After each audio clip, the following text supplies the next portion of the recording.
എല്ലാവർക്കും ഇഷ്ടമുള്ള, പ്രത്യേകിച്ചും വിശേഷ അവസരങ്ങളിൽ സ്റ്റാർ ഡിഷ് എന്ന് പറയാവുന്ന ഒരു വിഭവമാണ് ബിരിയാണി.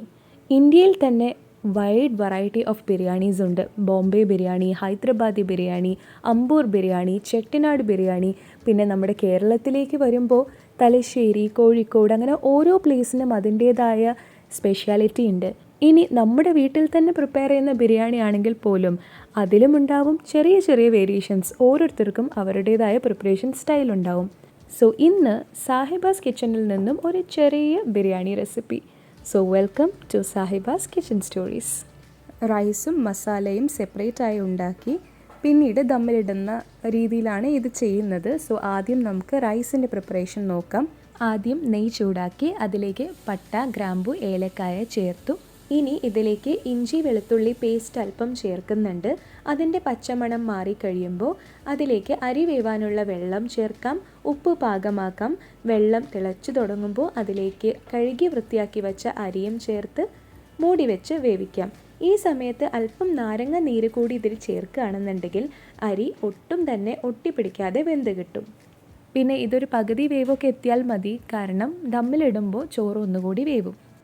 ഇനി ഗാർണിഷിങ്ങിനുള്ള ഓണിയനും നട്ട്സും ഒക്കെ ഒന്ന് റോസ്റ്റ് ചെയ്തെടുക്കാം. ശരിക്കും ഡീപ്പ് ഫ്രൈ ചെയ്യുമ്പോൾ ഓണിയൻ വളരെ ക്രിസ്പി ആയിട്ട് വരും. എന്നാൽ ഹെൽത്ത് ഫാക്ടർ ഓർത്ത് നോക്കുമ്പോൾ അത്ര തന്നെ നമുക്ക് ക്രിസ്പി ആവണ്ട. എന്നാലും ഒരു ഗോൾഡൻ ബ്രൗൺ ആവുന്ന വിധത്തിൽ നമുക്ക് ഓണിയൻ റോസ്റ്റ് ചെയ്തെടുക്കാം. അപ്പോൾ ആദ്യം നെയ്യ് ചേർത്ത് ഓണിയനാണ് നമ്മൾ ആദ്യം റോസ്റ്റ് ചെയ്യുന്നത്. ഓണിയനാണ് കുറച്ചധികം സമയം വേണ്ടത്. ഓണിയൻ ഒന്ന് ചെറുതായിട്ട് ഗോൾഡൻ ഷെയ്ഡിലേക്ക് ആവുന്ന സമയത്ത് നമ്മൾ കാഷ്യൂ നട്ട്സ് ചേർക്കും. കാഷ്യൂ നട്ട്സും ഒന്ന് ചെറുതായിട്ട് റോസ്റ്റായി വരുമ്പോൾ ഏറ്റവും ഒടുവിൽ ഉണക്കമുന്തിരി അതിലേക്ക് ചേർത്ത് ആ ഉണക്കമുന്തിരി ഒന്ന് പൊള്ളച്ച് വരുമ്പോൾ, ഒന്ന് ചെറുതായിട്ടതൊരു ബോളായി മാറുമ്പോൾ ഓഫ് ചെയ്യാം. അങ്ങനെ എല്ലാം പാകത്തിന് റോസ്റ്റായി കഴിഞ്ഞിട്ടുണ്ടാവും. ഇനി ഇത് മാറ്റി വെച്ച് ഇതേ പാത്രത്തിൽ തന്നെയാണ് നമ്മൾ മസാല പ്രിപ്പയർ ചെയ്യുന്നത്. നെയ്യ് നമ്മൾ ഏറ്റവും അധികം ഉപയോഗിക്കുന്നത് ഈ ഓണിയനും ഒക്കെ റോസ്റ്റ് ചെയ്യുന്ന ഒരു സ്റ്റെപ്പിലാണ്. പിന്നീട് ദമ്മ് ചെയ്യുന്ന സമയത്ത് നമ്മൾ നെയ്യ് ഒന്ന് ഒറ്റിച്ചു കൊടുക്കും. ഇനി മസാലയിലേക്ക് നമ്മൾ കുറച്ച് നെയ്യും പിന്നെ എണ്ണയുമാണ് എടുക്കുന്നത്. എണ്ണയൊക്കെ ചൂടായി അതിലേക്ക് ആദ്യം നമ്മൾ സവാളയാണ് ചേർക്കുന്നത്. സവാള വഴറ്റുമ്പോൾ ഒരു നുള്ളു ഉപ്പ് ചേർക്കുകയാണെങ്കിൽ അത് പെട്ടെന്ന് വഴന്ന് കിട്ടും. അങ്ങനെ സവാള വഴന്ന് വന്നു. ഇനി അതിലേക്ക് ഇഞ്ചി വെളുത്തുള്ളി പേസ്റ്റ് ചേർക്കുകയാണ്. അതും ഒന്ന് നന്നായി ഇളക്കി ആ പച്ചമണമൊക്കെ മാറിക്കഴിയുമ്പോൾ അതിലേക്ക് തക്കാളി ചേർക്കാം.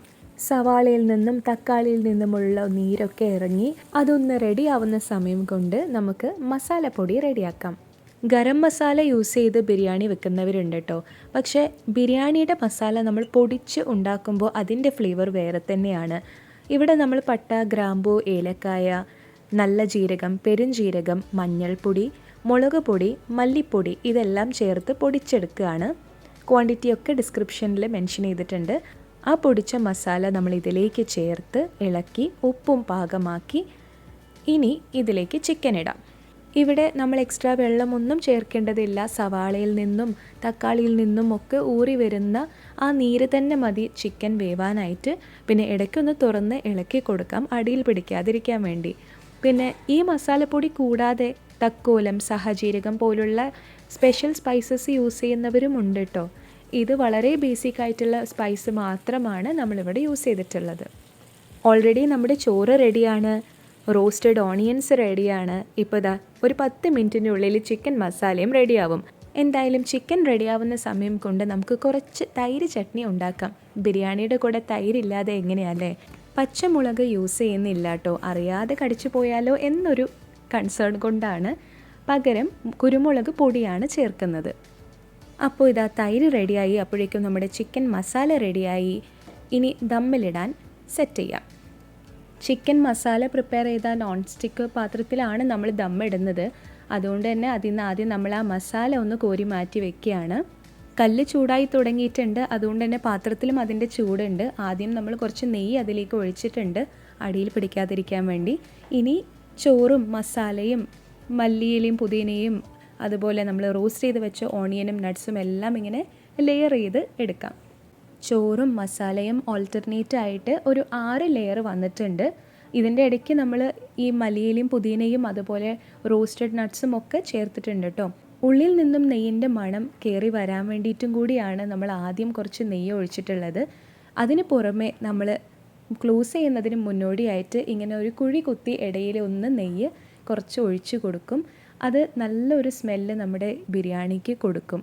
ഇനി എന്താ, ബാക്കി കുറച്ചും കൂടി ഗാർണിഷിങ് ഐറ്റംസ് ഇട്ട് മൂടി വെച്ച് ദമ്മിലിരിക്കട്ടെ. ഇനി ഒരു അരമണിക്കൂർ കഴിഞ്ഞ് തുറക്കുമ്പോഴേക്കും നമ്മുടെ ബിരിയാണി വെൽ സെറ്റായിട്ടുണ്ടാവും. ഇത് ആവി പറക്കുന്ന നല്ല ടേസ്റ്റി ബിരിയാണി. നമ്മളങ്ങനെ കാര്യമായിട്ടുള്ള സ്പെഷ്യൽ സ്പൈസസോ സ്പെഷ്യൽ ഇൻഗ്രീഡിയൻസോ ഒന്നും തന്നെ യൂസ് ചെയ്തിട്ടില്ല. വളരെ ബേസിക് ആയിട്ടുള്ള സ്പൈസസ് മാത്രമാണ് നമ്മൾ ഈ ബിരിയാണിയിൽ ഉപയോഗിച്ചിട്ടുള്ളത്. പിന്നെ റൈസും മസാലയും ഒക്കെ ഒരേ സമയം 2 പാത്രത്തിൽ വേവിച്ചെടുക്കുന്നത് കൊണ്ട് തന്നെ അധികം സമയം എടുക്കാതെ ഈ ബിരിയാണി റെഡിയായി കിട്ടും. വിളമ്പുന്ന സമയത്ത് ചോറും മസാലയും ഒന്നും നമ്മൾ ചേർത്ത് മിക്സ് ചെയ്യുന്നില്ല.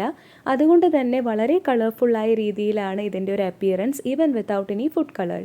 സോ നമ്മുടെ ഈ റെസിപ്പി ഇഷ്ടമായെങ്കിൽ എല്ലാവരും ഗോ മേക്ക് സം ബിരിയാണി. പിന്നെ like, share, subscribe and thank you so much for watching.